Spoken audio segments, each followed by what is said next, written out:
Hi there guys, and welcome to another video from the Watch channel. Today we are going to be talking about this, and it's not a Pagani, it's another Steeldive,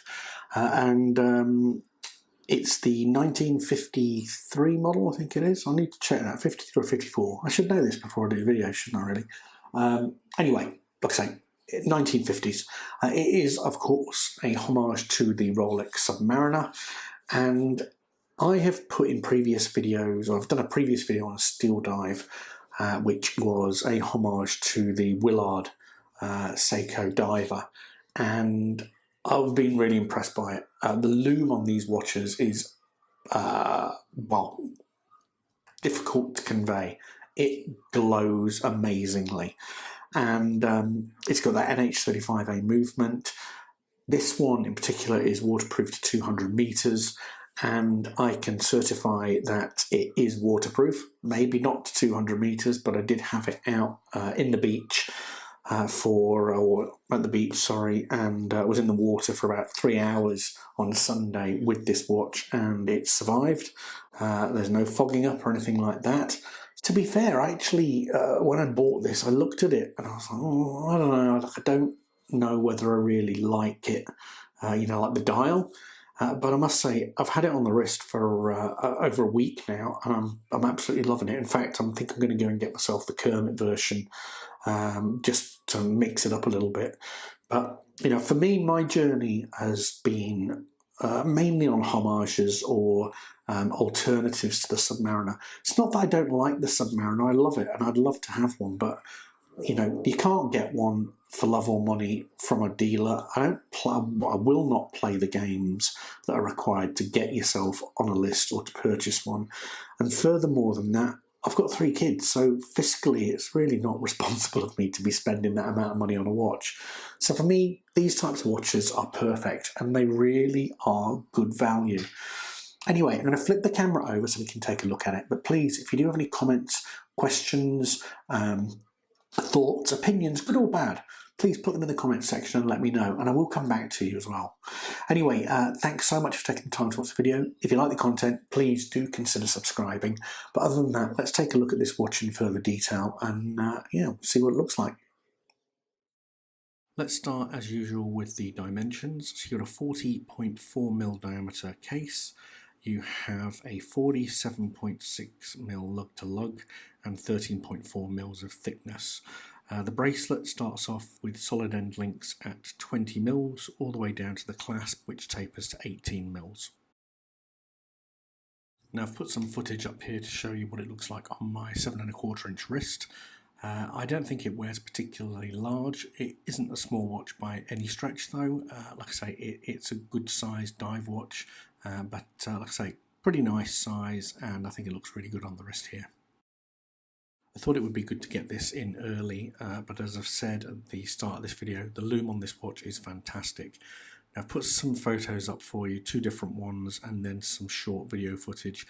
To be fair, I haven't really captured it particularly well, especially the video footage.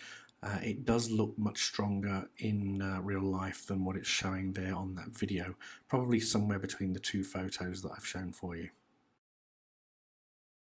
Well guys, it wouldn't be one of my watch videos without some close-up footage showing dust particles and the fingerprints. But seriously, I wanted to put some close-up footage for you just to show you the quality of the printing on the dial, the indices, the hands, and in particular the ceramic bezel, which I think is engraved particularly well. Again, only in my opinion, but Pagani and Steeldive really do provide you with excellent value for your money when you consider this watch is just over 100 Australian and well below 100 US dollars. Like I said in my previous videos, I've owned Steinharts before, and those are very, very nice Swiss movement homages. They have fantastic build quality, but they're $700–800 watches. Now, if I had my time back again, and look, I have sold those watches, but even if I had my time back again now, having held Steeldives and Paganis, I would probably want to buy 3 or 4 of these, which is what I could get for less than one Steinhart. Like I say, you know, they've got that Seiko NH35A movement inside. It is a low beat movement, but it's well proven.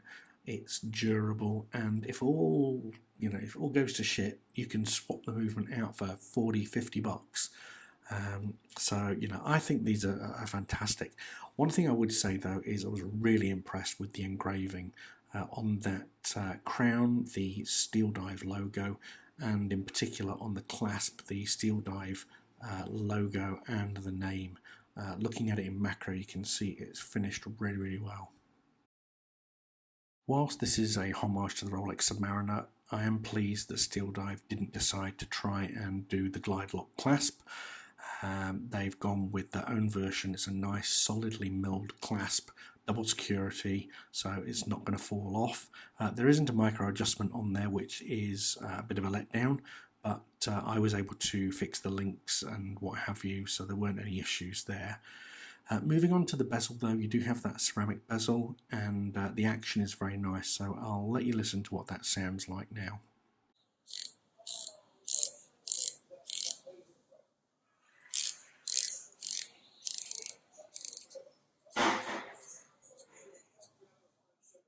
A little bit more wrist action for you here, guys. Of course, you do have that sapphire crystal protecting the dial. It doesn't have an anti-reflective coating as far as I can see, but that doesn't mean that it glares in sunlight. It's not too bad at all, actually. But very, very nice watch for the price point. Like I say, I absolutely recommend this if anybody wants a good quality homage at a really aggressive price point. Anyway, guys, if you do have any comments, queries, what have you, please do put it in the comments section, and I'll come back to you. Anyway, guys, hope you enjoyed the video, and I'll see you in the next one soon. Take care.